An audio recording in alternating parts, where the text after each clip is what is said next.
talk about the Fed, the much-awaited Fed minutes offering support for both the hawks and doves in the debate over the the outlook for rates, I should say. Senior economics reporter Steve Leisman joining us now with the confusing message from the Fed. Steve.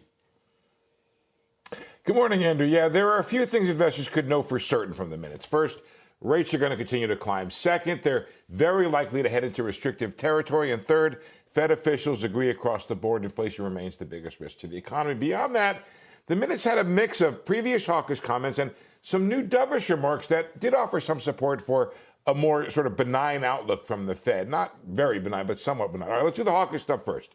Minutes said the move to restrictive rates was required in order for the Fed to meet its policy goals.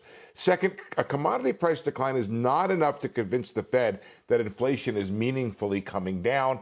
And third, obviously, the danger inflation becomes entrenched. But how about these new sort of hawkish things dovish things in the minutes? First, it's appropriate to slow the pace of tightening at some point.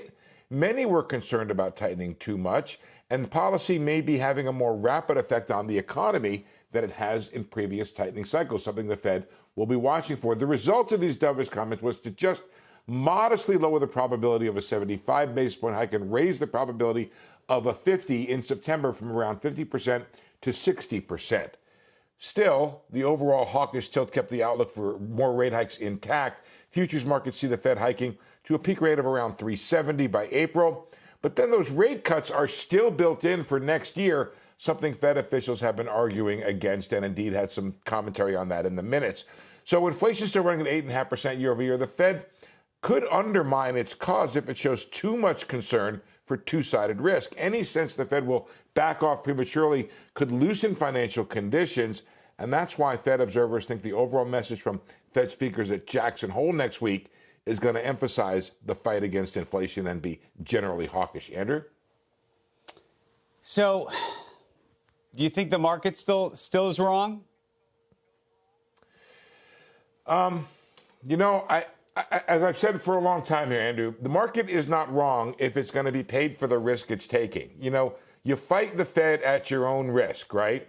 There's no lifeguards out there on this one, right? And specifically, there's not any lifeguards. And so the market came down a lot. The extent to which the market thought that, or investors thought, that there was some value in betting on the possibility that the Fed doesn't go quite as far, I can't argue with that, Andrew. That's a risk-reward thing. I can talk about probabilities, and I think the probability is the Fed being tighter for longer. I didn't hear a pivot last week by the Fed, by the chairman, but these minutes did make clear there is some support on the committee for really looking over your back, so to speak, and saying, wait a second, are we going too far? Shepard Smith here. Thanks for watching CNBC on YouTube.